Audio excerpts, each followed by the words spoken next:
In 1993, Professor Philip Johnson of the University of California at Berkeley invited a group of scientists and philosophers to a small beach town on the central coast of California.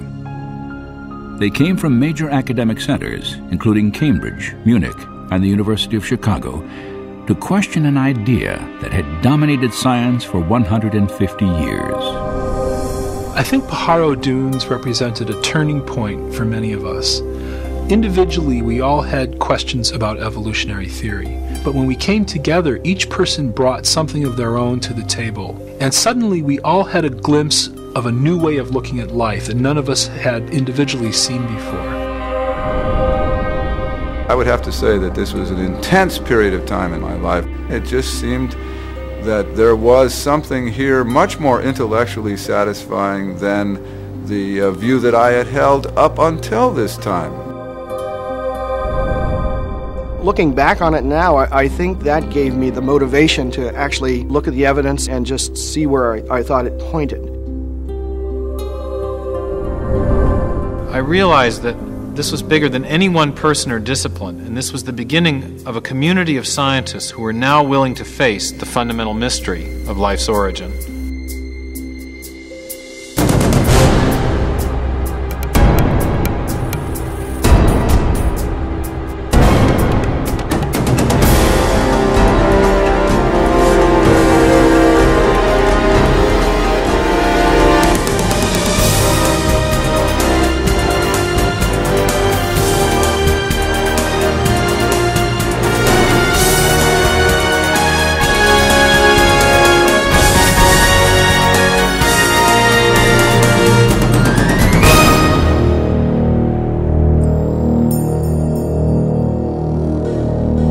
I sometimes wonder why anybody talks about anything else, because this is the most interesting topic there is. Where do we come from? How did we get here? What brought us into existence? What is our relationship to reality as a whole? You look at the incredible diversity and complexity of life, and inevitably the question arises, what brought all this into existence? Was it simply chance and necessity, undirected natural forces? Or is there something else going on? Is there a purpose, a plan, a design due to an intelligent cause? I think that is the fundamental question.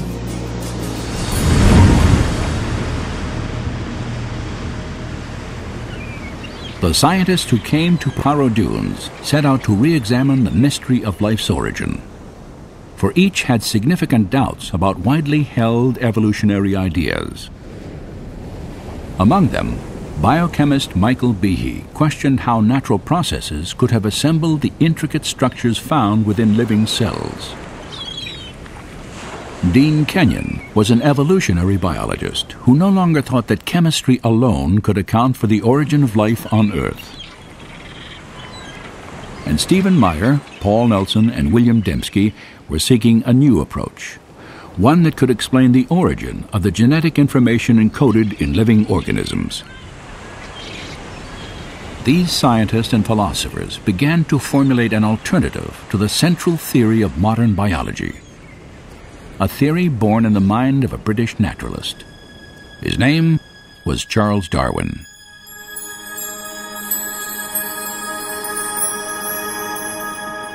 In 1831, Darwin, then 22 years old, set sail on a 5-year survey expedition for the British Empire.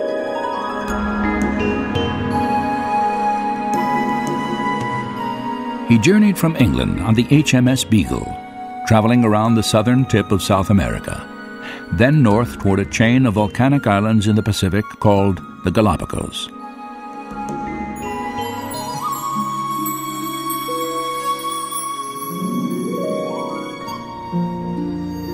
On this desolate archipelago, 600 miles off the western coast of Ecuador, Charles Darwin encountered an extraordinary array of birds, reptiles, and mammals, the likes of which he had never seen before. For more than a month, Darwin studied plant and animal life, took extensive notes, and collected specimens. Then he left, never to return. 25 years passed as he developed a theory about how the diverse forms of life on Earth had originated. In 1859, Darwin published a book titled On the Origin of Species. Its impact on science and ultimately all of Western culture was dramatic. Darwin argued that all life was the product of purely undirected natural forces, time, chance, and a process he called natural selection. For 2,500 years before Darwin, most prominent scientists and philosophers, people such as Plato or Newton or Kepler, viewed the world as the product of some kind of design or plan. But a fundamental shift occurs with Darwin's idea of natural selection, and a real change in scientific philosophy is set in motion. Darwin was not the first scientist to propose a theory of evolution, but he was the first to offer a plausible naturalistic mechanism that could produce biological change over long periods of time. To understand how natural selection works, consider the finch populations Darwin encountered on the Galapagos Islands. 13 species of finches inhabit the Galapagos Islands, and they vary subtly in terms of their body size and shape of the beak. Darwin returned to England with 9 different species of these birds. According to contemporary Darwinian theory, differences in the sizes and shapes of the birds' beaks are the direct result of natural selection. One example often cited involves species of seed-eating finches.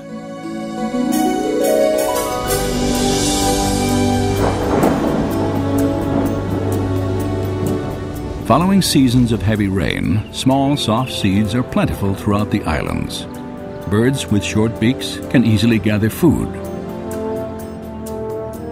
However, during periods of drought, the only seeds available are encased in hard, tough shells that remain on the ground from the previous year. In these circumstances, only birds with longer, sharper beaks can crack the shells and eat the seeds. Those birds with the longer beaks survive because they can reach the food source, whereas other birds cannot. That long beak, then, confers what biologists now call a functional advantage. The finches with smaller beaks, unfortunately, die out from starvation because they cannot reach that food source. If the drought conditions continue, the environment causes a change in the features of the finch population as a whole. Over time, the long beaks are passed on to succeeding generations because those beaks enable the birds to survive. Natural selection was a powerful idea. Physical variations that proved advantageous would be inherited by succeeding generations. Through this process, populations would be altered, and over time, fundamentally different organisms would arise without any form of intelligent guidance. Darwin wanted to explain everything in the history of life in terms of undesigned, unintelligent natural processes. And when he looked for an explanation, what he found was that a process he could observe in domestic populations also operates in the wild. Now, Darwin himself was very familiar with domestic breeding. He himself studied pigeon breeding. And he knew that for centuries, human breeders had been able to make dramatic changes in populations by selecting only certain individuals to breed. Darwin really suggested that this same process operates in the wild. For Charles Darwin, natural selection explained the appearance of design without a designer. There was no longer any need to invoke an intelligent cause for the complexity of life. In effect, natural selection became a kind of designer substitute. Today, Darwinism is generally assumed throughout science and the academic world. Yet, despite its wide acceptance, a growing number of scientists and scholars, including those who met at Pajaro Dunes, now challenge key aspects of Darwinian theory. When we came together at Pajaro Dunes, we certainly didn't agree on everything, but we did share a real dissatisfaction with the mechanism of natural selection and the role that it was playing in biological explanation.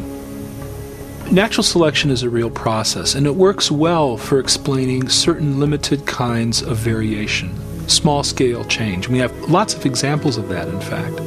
Where it doesn't work well is explaining what Darwin thought it could, namely the real complexity of life. We have a finch beak, and then you've got the finch itself. A minor change in the structure of the beak versus the origin of the organism itself. These are different scales of phenomena. These are different kinds of problems. And the important problem for biology is to understand where natural selection works and where it doesn't, and why there's a difference.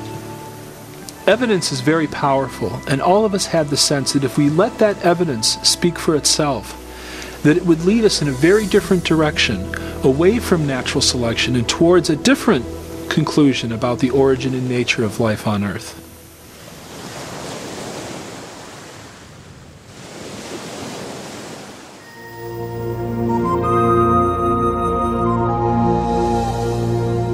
Natural selection acts only by taking advantage of slight successive variations.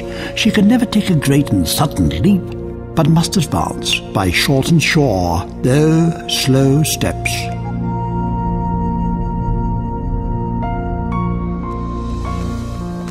It's really interesting to notice that the more we know about life and the more we know about biology, the more problems Darwinism has and the more design becomes apparent. Since 1988, Dr. Michael Behe has investigated complex biological systems that seem to defy explanation by natural selection. For the longest time, I believed that Darwinian evolution explains what we saw in biology. Not because I saw how it could actually explain it, but because I was told that it did explain it. In schools, I was taught Darwinian biology. And through college and graduate school, I was in an atmosphere which just assumed that Darwinian evolution explained biology. And again, I didn't have any reason to doubt it. It wasn't until about 10 years or more ago that I read a book called Evolution: A Theory in Crisis by a geneticist by the name of Michael Denton, an Australian. And he put forward a lot of scientific arguments against Darwinian theory that I had never heard before. And the arguments seemed pretty convincing. And at that point, I started to get a bit angry because I thought I was being led down the primrose path. Here were a number of very good arguments, and I had gone through a doctoral program in biochemistry, became a faculty member, and I had never even heard of these things. And so from that point on, I became very interested in the question of evolution, and since have decided that Darwinian processes are not the whole explanation for life. Michael Behe's skepticism derived in large measure from what modern biology has revealed about life's most fundamental unit, the cell. In the 19th century, when Darwin was alive, scientists thought that the basis of life, the cell, was some simple glob of protoplasm, like a little piece of jello or something that was not hard to explain at all. This perception didn't really change too much until the early 1950s. But in the last half century, our knowledge of the cell has just exploded.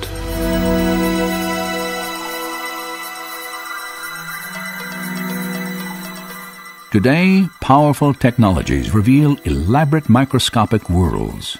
Worlds so small that a thimbleful of cultured liquid can contain more than 4 billion single-cell bacteria, each packed with circuits, assembly instructions, and miniature machines, the complexity of which Charles Darwin could never have imagined.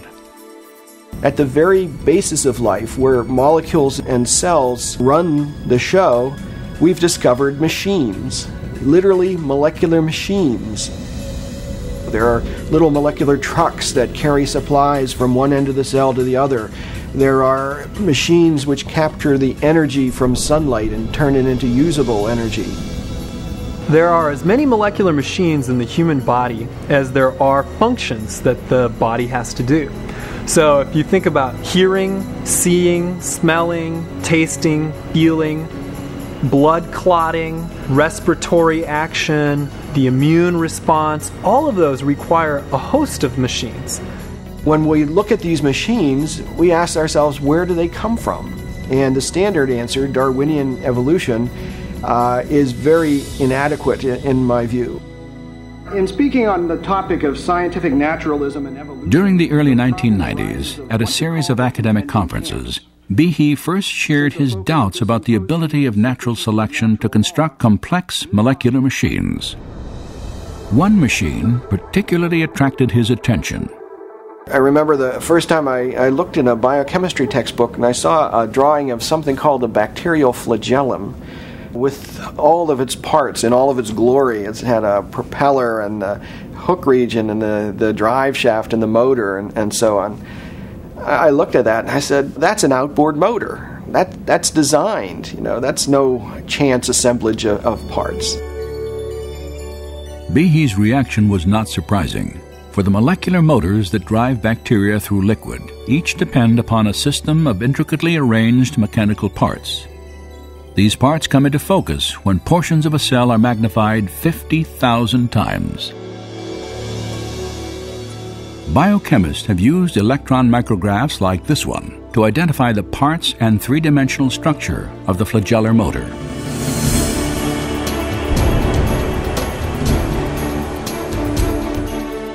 In the process, they have revealed a marvel of engineering on a miniaturized scale. Howard Berg at Harvard has labeled it the most efficient machine in the universe. These machines, some of them are running at 100,000 RPMs and are hardwired into a signal transduction or sensory mechanism so that it's getting feedback from the environment. And even though they're spinning that fast, they can stop on a dime. It only takes a quarter turn for them to stop and shift directions and start spinning 100,000 RPM in the other direction. And just like outboard motors on motorboats, it has a large number of parts which are necessary for the motor to work. The bacterial flagellum, 2 gears, forward and reverse, water-cooled, proton motive force. It has a stator, it has a rotor, it has a U-joint, it has a drive shaft, it has a propeller, and they function as these parts of machines. It's not convenient that we give them these names. That's truly their function. Since its discovery, scientists have tried to understand how a rotary motor could have arisen through natural selection. As yet, they have failed to offer any detailed Darwinian explanation.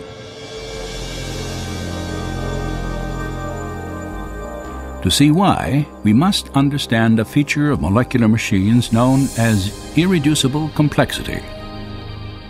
Irreducible complexity was coined by Mike Behe in describing these molecular machines.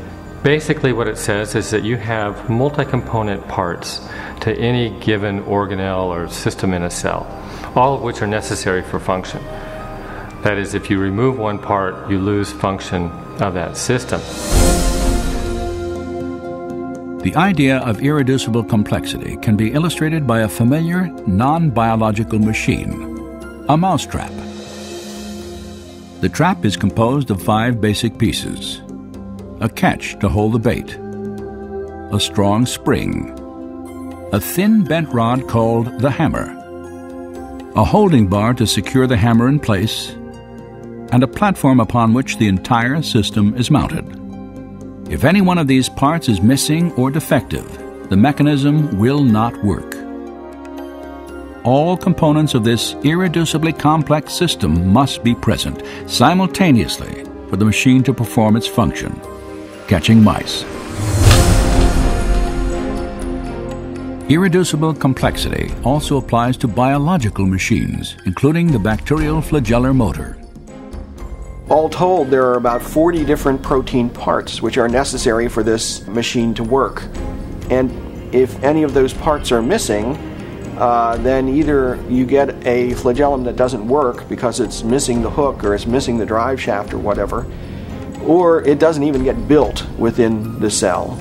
In evolutionary terms, you have to be able to explain how you can build this system gradually when there's no function until you have all those parts in place.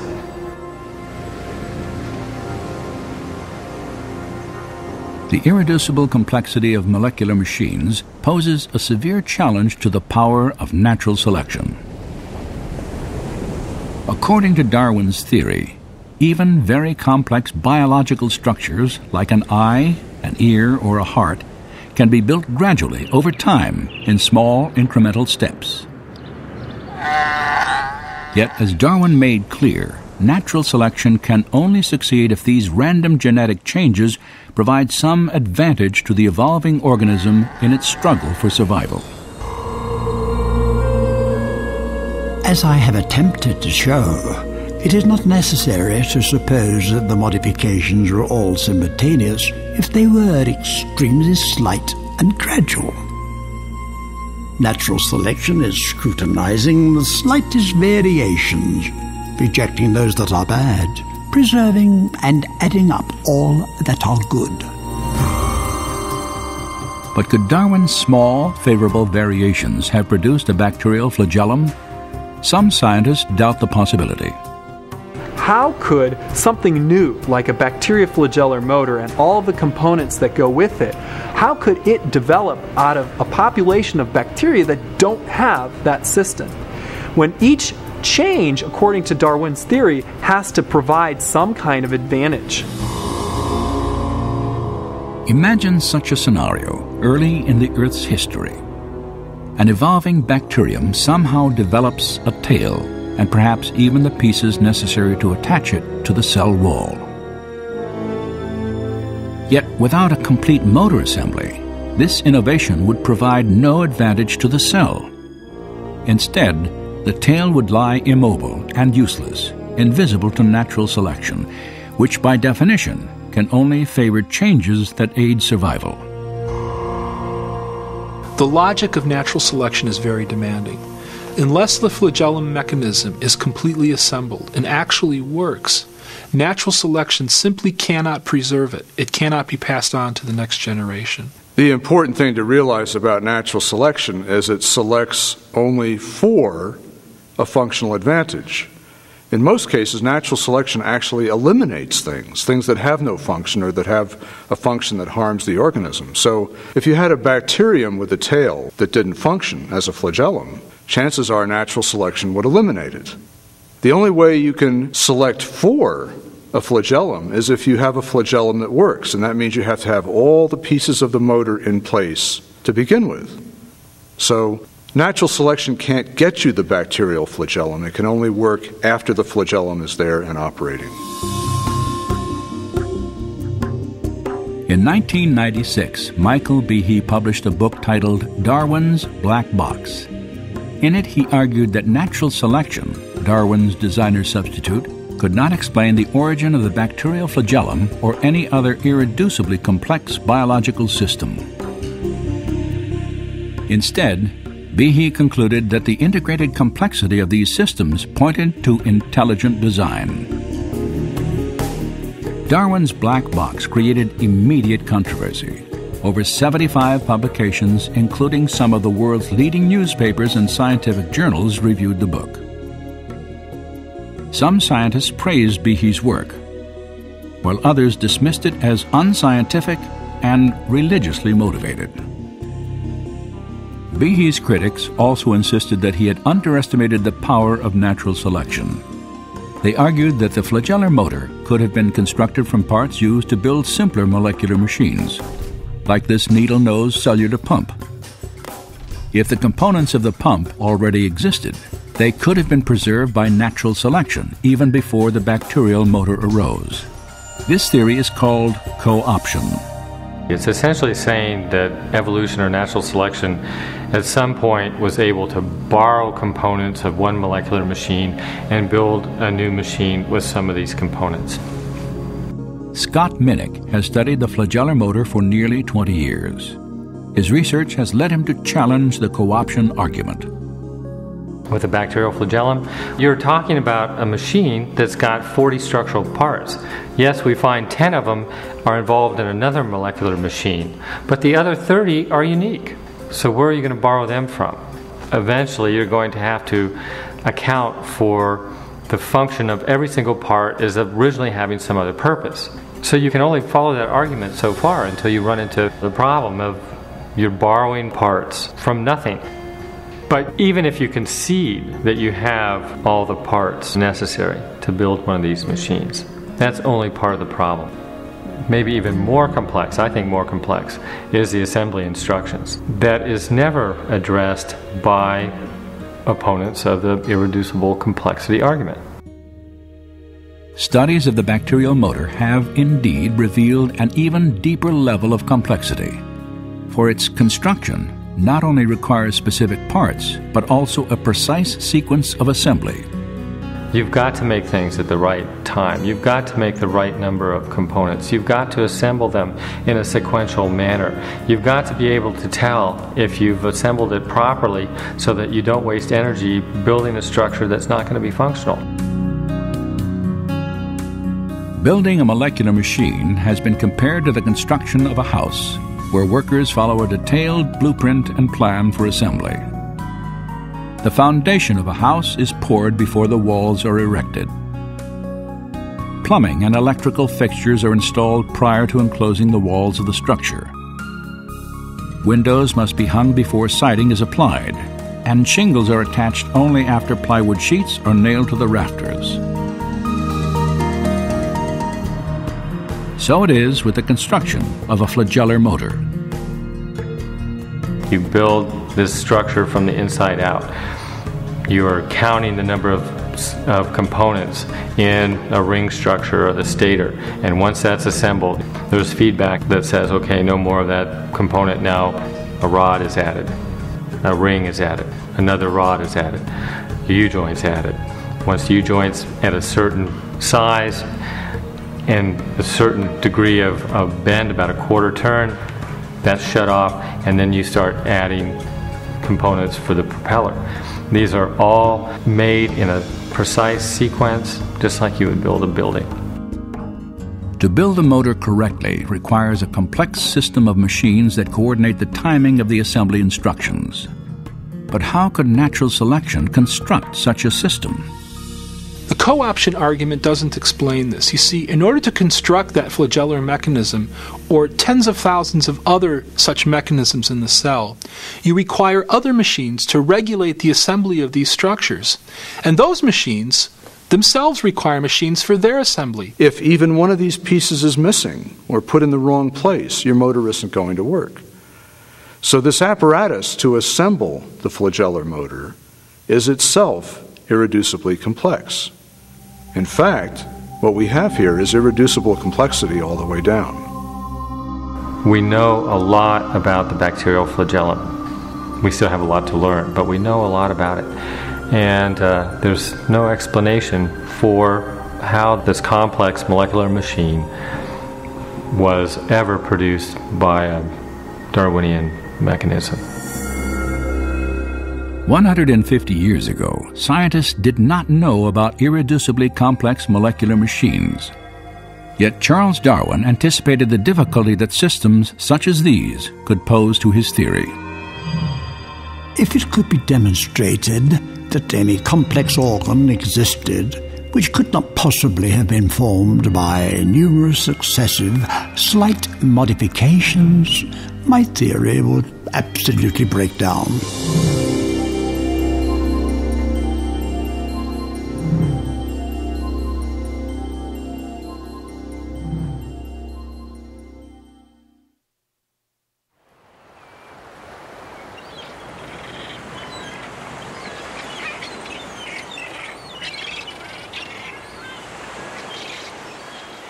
There are really two big questions in biology.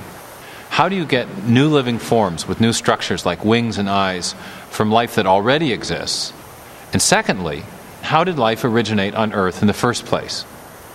Now, of course, we know that Darwin spent most of his life formulating an answer to the first of these two questions.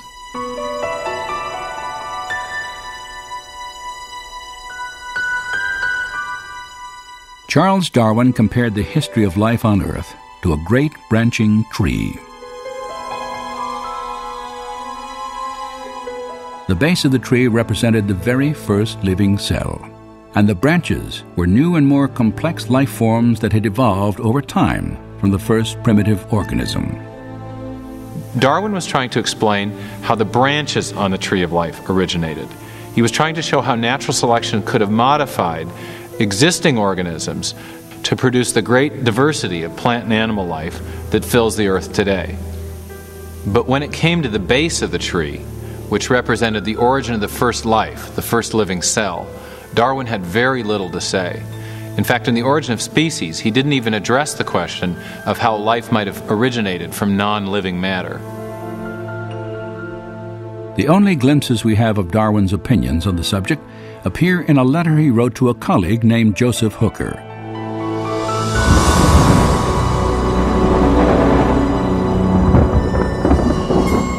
Regarding the first production of a living organism, if, and oh what a big if, we could conceive in some warm little pond with all sorts of ammonia and phosphoric salts, light, heat and electricity present, that a protein compound was chemically formed, ready to undergo still more complex changes, at the present such matter would be instantly devoured. But this may not have been the case before living creatures were formed. During the final years of his life, Darwin did little to develop his idea that a primitive cell might have emerged from simple chemicals in the primordial waters of the early Earth. But later in the 1920s and 30s, a Russian scientist named Alexander Oparin formulated a detailed theory about how this could have happened. It was called chemical evolution. Oparin thought that he could explain the origin of the first life using Darwinian principles. He envisioned simple chemicals combining and recombining to form larger molecules, and then these larger molecules organizing themselves with the help of chance variations and natural selection into the first primitive living cell. Over the next 3 decades, many scientists worked to develop and refine these ideas as they pondered the questions both Oparin and Darwin had raised. How could life have evolved from simple chemicals? One man thought he knew. The problem of biological origins has, for a very long time, I would say, has been a real deep interest to me just because of the scale of the problem, the importance of it. Where did we come from? Why are we here? All that kind of question. Probed from the point of view of natural science. During the late 1960s and throughout the 70s and early 80s, Dean Kenyon was one of the leading chemical evolutionary theorists in the world. And like others in his field, he was trying to explain how life on Earth began through a purely natural process. In 1969, Kenyon co-authored an important book on the origin of life. Gary Steinman and myself thought that if we were to pull together in all of the lines of empirical evidence that had accumulated by the mid to late 60s in one continuous argument, we were very enthusiastic about the possibilities for explaining the origin of the main life-building elements. Despite his optimism, Kenyon faced a significant problem. To explain how life began, he first had to account for the origin of the essential building blocks of every cell that has existed on Earth. Large, complex molecules called proteins. Proteins have a wide range of function in the cell, everything from structural requirements in terms of scaffolding of the cell, the cytoskeleton, to enzymes, where they're actually processing molecules to harvest energy or to build components of the cell. Proteins do pretty much all of the jobs inside of the cell, except for storing genetic information. That's left to the DNA, the RNA. But all the day-to-day jobs, cleaning up the cell, making energy, it's all proteins. Kenyon knew that proteins would have been as important to the first life as they are to living cells today. He also recognized the complexity of their construction. By the 1960s, scientists had determined that even simple cells are made of thousands of different types of proteins, and the function of these molecules derives from their highly complex three-dimensional shapes. The irregular shapes of some proteins allow them to catalyze or trigger chemical reactions because of the hand and glove fit that they have with other molecules in the cell, while other protein molecules form interlocking structural components. The individual parts of a bacterial motor, like this ring structure, are each made of either a single protein molecule or an assembly of proteins fitted together into a specific shape. These proteins are, in turn, made of smaller chemical units called amino acids that are linked together in long chains. There is a very great degree of intricacy of architecture down in the cell units in these protein-forming amino acids. In nature, 20 different types of amino acids are used to construct protein chains. Biologists have compared them to the 26 letters of the English alphabet. Alphabetic letters can be arranged in a huge number of possible combinations, and it's the sequential arrangement of the letters that determines whether you have meaningful words and sentences. If the letters are arranged correctly, you'll get meaningful text. But if they're not arranged correctly, you'll get gibberish. And the same principle applies for amino acids and proteins.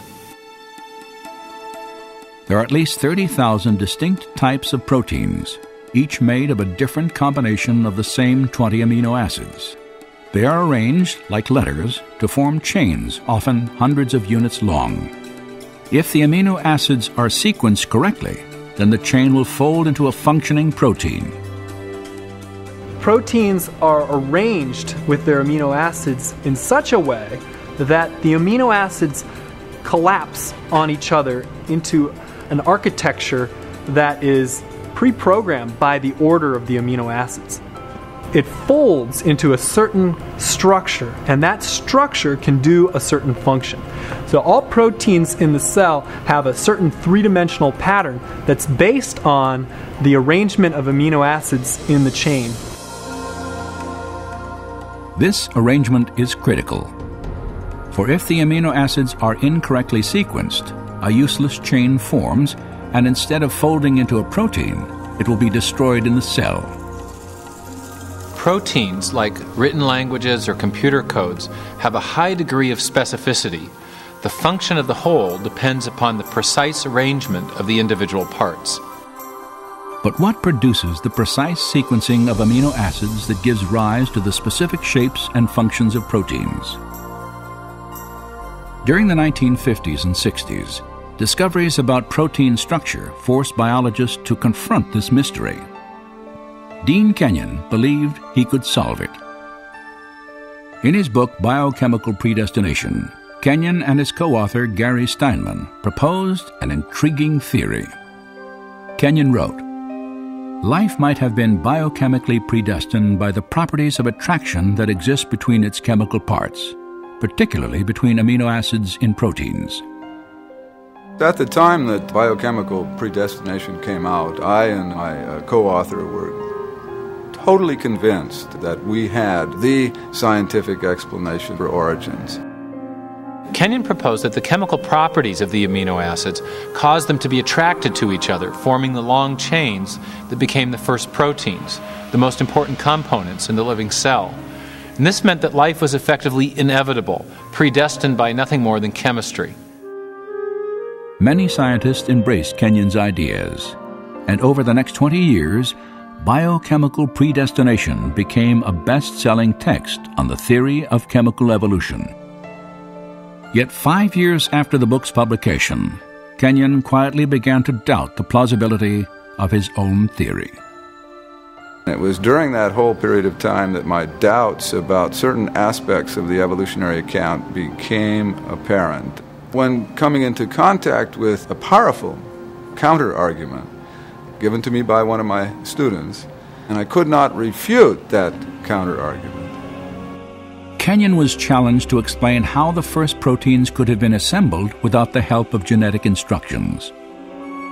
In living cells today, chains of amino acids are not formed directly by forces of attraction between their parts, the scenario Kenyon envisioned on the early Earth. Instead, another large molecule within the cell stores instructions for sequencing the amino acids in proteins. It is called DNA.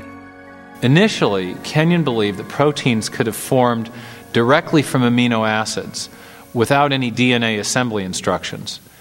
And that's why so many scientists were excited about his theory. But the more he and others learned about the properties of amino acids and proteins, the more he began to doubt that proteins could self-assemble without DNA. In DNA, Kenyon encountered a molecule with a property he could not explain through natural processes. For locked securely within its double helix structure is a wealth of information in the form of precisely sequenced chemicals that scientists represent with the letters A, C, T, and G. In a written language, information is communicated by a precise arrangement of letters. In the same way, the instructions necessary to assemble amino acids into proteins are conveyed by the sequences of chemicals arranged along the spine of the DNA. This chemical code has been called the language of life, and it is the most densely packed and elaborately detailed assembly of information in the known universe. Like other scientists working on the origin of life, Kenyon realized he had two choices. Either he had to explain where these genetic assembly instructions came from, or he had to explain how proteins could have arisen directly from amino acids without DNA in the primordial oceans. And in the end, he realized he could do neither.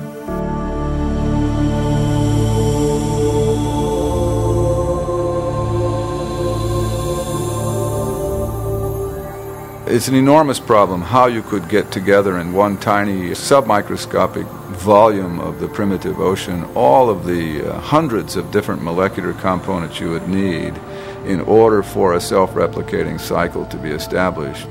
And so my doubts about whether amino acids could order themselves into meaningful biological sequences on their own without pre-existing genetic material being present just reached, I guess for me, the intellectual breaking point sometime near the end of the decade of the 70s.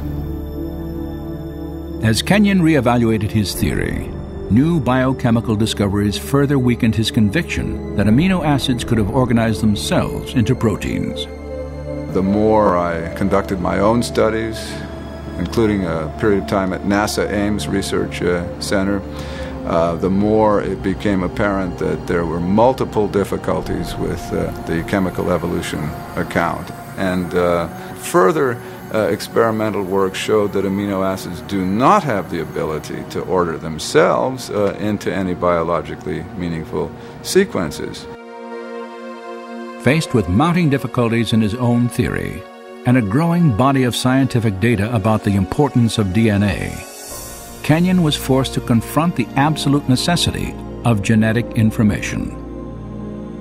The more I thought about the alternative that was being presented in the criticism and the enormous problem that all of us who worked on this field had neglected to address, the problem of the origin of genetic information itself, then I really had to reassess my whole position regarding origins. For Dean Kenyon, a new question became the focus of his search for life's origin. What was the source of the biological information in DNA? If one could get at the origin of the messages, the encoded messages within the living machinery, then you would really be on to something far more intellectually satisfying than this chemical evolution theory. Yet Kenyon realized that he faced a narrowing set of options. By the 1970s, most researchers had rejected the idea that the information necessary to build the first cell originated by chance alone.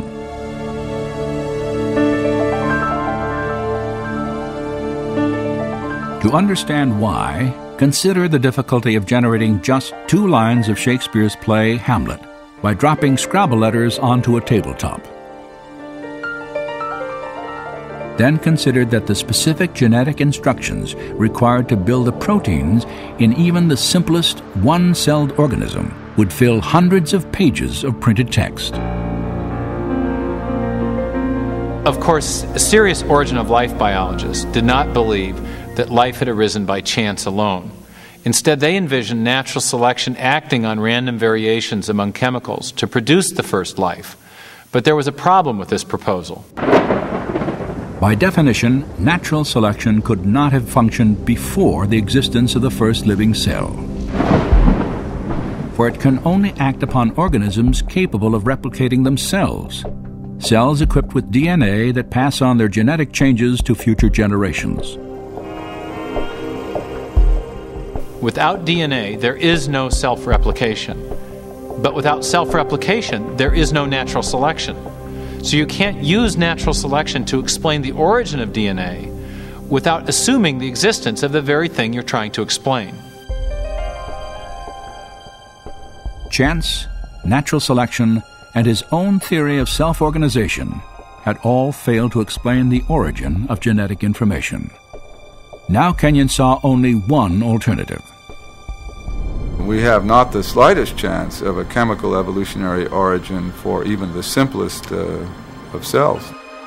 So the concept of the intelligent design of life was immensely attractive to me and made a great deal of sense, as it very closely matched the multiple discoveries in molecular biology.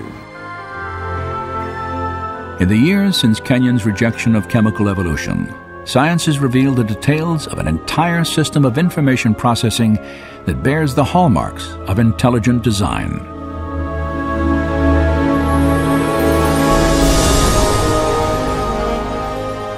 With computer animation, we can enter the cell to view this remarkable system at work.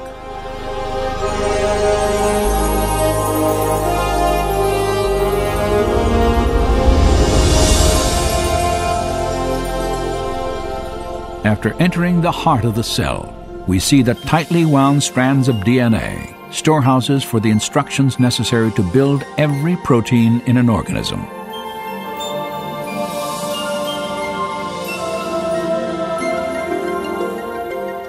In a process known as transcription, a molecular machine first unwinds a section of the DNA helix to expose the genetic instructions needed to assemble a specific protein molecule.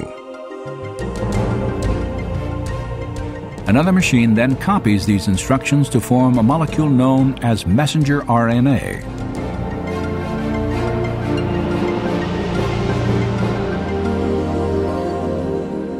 When transcription is complete, the slender RNA strand carries the genetic information through the nuclear pore complex, the gatekeeper for traffic in and out of the cell nucleus.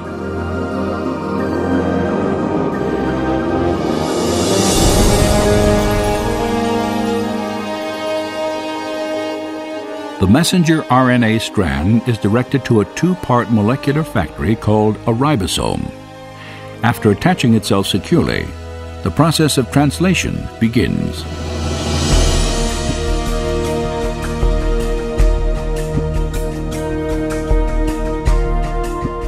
Inside the ribosome, a molecular assembly line builds a specifically sequenced chain of amino acids. These amino acids are transported from other parts of the cell and then linked into chains often hundreds of units long. Their sequential arrangement determines the type of protein manufactured.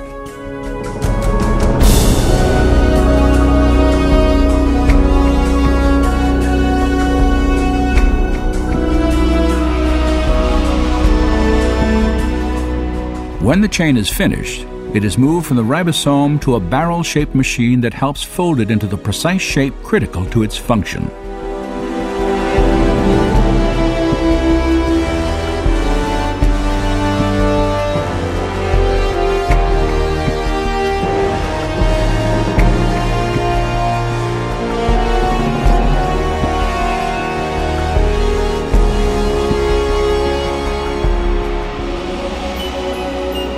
After the chain is folded into a protein, it is then released and shepherded by another molecular machine to the exact location where it is needed. This is absolutely mind-boggling to perceive at this scale of size such a finely tuned apparatus, a device that bears the marks of intelligent design and manufacture. And we have the details of an immensely complex molecular realm of genetic information processing. And it's exactly this new realm of molecular genetics where we see the most compelling evidence of design on the Earth.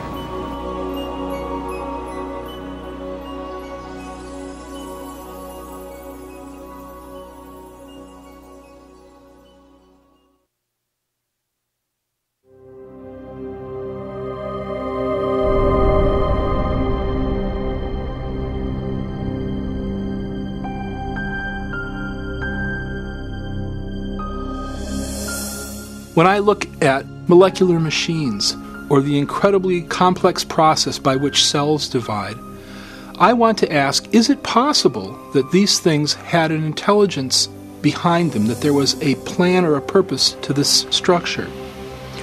Science ought to be a search for the truth about the world.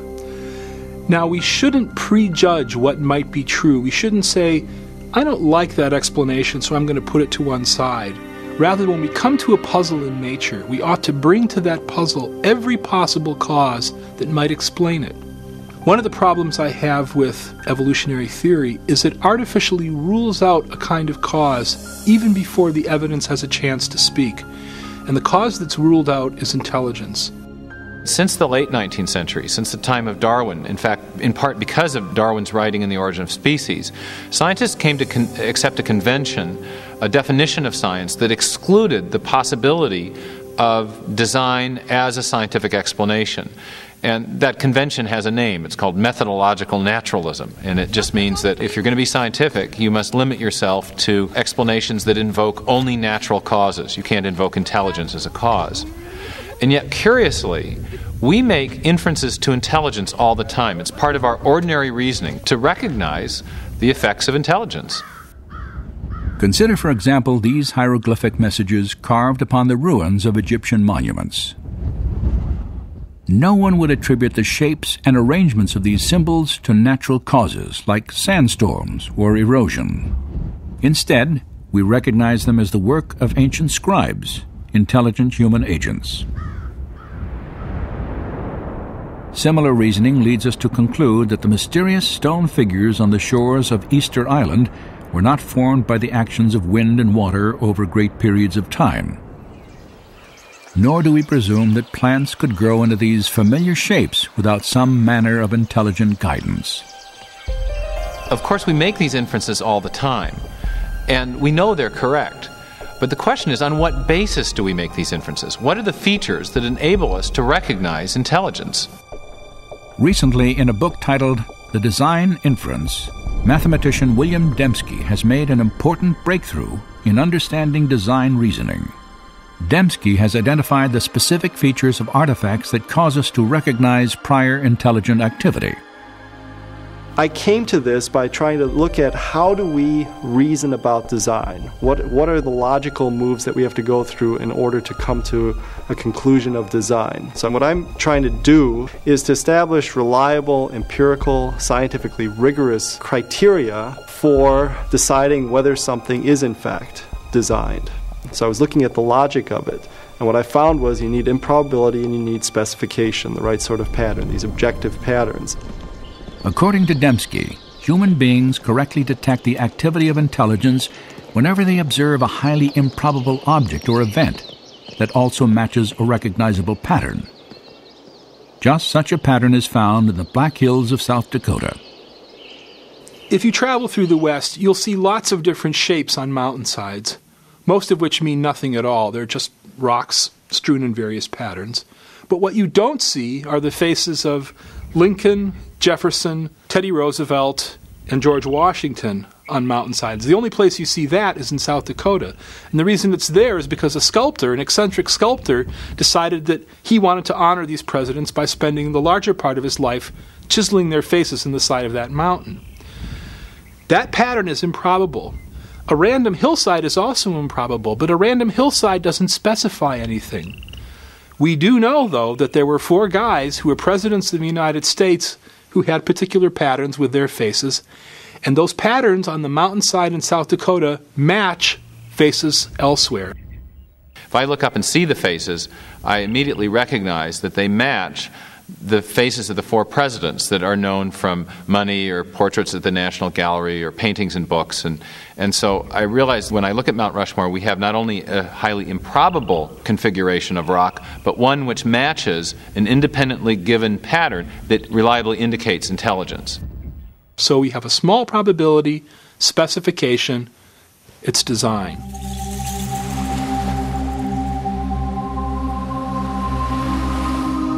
On a seashore, another improbable pattern etched into the earth illustrates how we detect design. No one would infer that this message was written by the movement of the tides. Instead, because of the characteristics of this pattern, we identify the words as the products of intelligence. That improbable arrangement also conforms to an independently given pattern, namely the shapes of the letters that we recognize from English alphabet and the words that we know from English vocabulary. And so it's the improbability of the arrangement plus the fact that it conforms to an independently given pattern that triggers the awareness of design. This illustration suggests that William Dembski's criteria for design detection, small probability and specification, are essentially equivalent to information. The type of information present not only in pictures, written texts, and numeric sequences, but also encoded in software and radio signals. The ability to detect information in electromagnetic transmissions has made possible a unique search for intelligence. For more than 3 decades, astronomers involved in SETI, the search for extraterrestrial intelligence, have monitored radio signals from outer space in an attempt to find information-rich patterns. Typically, radio telescopes receive either random noise or simple repetitive signals produced naturally by stars, galaxies, and other celestial objects. But astronomers recognized that if they ever identified an information-bearing signal, it would confirm the existence of intelligent life beyond the Earth. Some have speculated that an extraterrestrial civilization might have attempted to communicate by transmitting messages in the universal language of mathematics, perhaps through a recognizable pattern like a series of prime numbers. You're not going to get that by chance. So you need complexity or improbability, lots of prime numbers, and you also need a pattern. And it has to be the right sort of pattern. It's not a pattern that you're imposing. It's a pattern that's there objectively. To date, SETI research has failed to detect any pattern or information that would indicate intelligence in a distant galaxy. But in another universe, much closer to home, scientists have discovered a wealth of information within the nucleus of the living cell. DNA has a structure that is ideal for carrying information. In the A's, T's, C's, and G's, the basis of the double helix of DNA, is the potential for storing a tremendous amount of information. There is, in fact, no entity in the known universe that stores and processes more information more efficiently than the DNA molecule. A full complement of human DNA has 3 billion individual characters.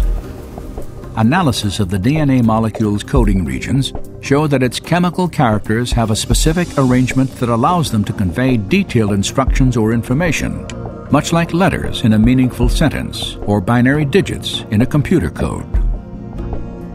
Bill Gates has said that DNA is like a computer program, only much more complex than any we've been able to devise. And if you reflect on that even for a minute, it's a highly suggestive observation, because we know that Bill Gates does not employ wind and erosion or random number generators to generate his software. Instead, he employs intelligent engineers, software engineers. And so everything we know in our experience suggests that information-rich systems arise from intelligent design. But what do we make of the fact that there is information in life, in every living cell of every living organism? That's the fundamental mystery. Where does that information come from? And the nucleotide base. For the past 15 years, philosopher and scientist Stephen Meyer has worked to answer this question. Meyer has developed an argument to demonstrate that intelligent design provides the best explanation for the origin of information necessary to build the first living cell. The information that the DNA molecule holds.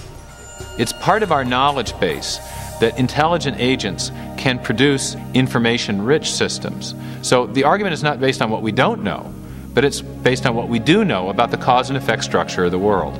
We know at present there is no naturalistic explanation, no natural cause that produces information. Not natural selection, not self-organizational processes, not pure chance. But we do know of a cause which is capable of producing information, and that is intelligence.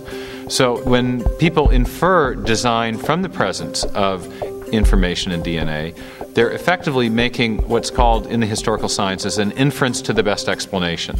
So when we find an information-rich system in the cell, in the DNA molecule specifically, we can infer that an intelligence played a role in the origin of that system, even if we weren't there to observe the system coming into existence. Meyer's work on the origin of genetic information is now part of a comprehensive scientific case for design that grew out of a meeting of scientists and philosophers on the central coast of California in 1993. Their objective was to reassess an idea that had dominated biology for more than a century. In the process, they gave birth to a theory that has become known as intelligent design. To me, the great promise of design is it gives us a new tool and explanation that belongs in the toolkit of science. Intelligent causes are real, they leave evidence of their existence, and a healthy science is a science that seeks the truth and lets the evidence speak for itself. The argument for intelligent design is based on observation of the facts. Now that's my definition of good science. It's observation of the facts. Now when you observe the facts, as Michael Behe has done, what do you observe? You observe this incredible pattern of interrelated complexity. And the way we conclude intelligent design for the bacterial flagellum is the same way we conclude intelligent design for an outboard motor. When we see an outboard motor, we see the way the parts interact and so on. We know somebody made that. The reasoning is the same for biological machines. So the idea of intelligent design is a completely scientific one. Certainly it might have religious implications, but it does not depend on religious premises. When I look at the evidence objectively, without ruling out the possibility of design, design just leaps up as the most likely explanation. And that's why I believe that it's true. I think design is back on the table. You know, we can't explain these systems by natural law.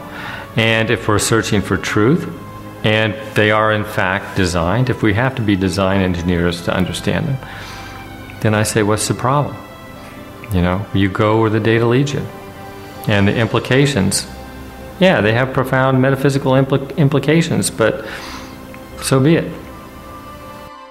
So it's a powerful idea that the universe is rational and comprehensible, underwritten by a supreme intelligence that meant for this world to be understood, is something that underwrites then the program of science, because then you can go out and look at the world and the world will make sense. If it's all just a chaotic assemblage, there's no reason to expect any rationality out there. But if it in fact is the product of a mind, then you can go out and science becomes this enormous, wonderful puzzle-solving project in which you can expect to find rationality and beauty and comprehensibility right at the foundation of things. 150 years ago, Charles Darwin transformed science with his theory of natural selection. Today, that theory faces a formidable challenge. Intelligent design has sparked both discovery and intense debate over the origin of life on Earth. And for a growing number of scientists, it represents a paradigm, an idea with the power to, once again, redefine the foundations of scientific thought.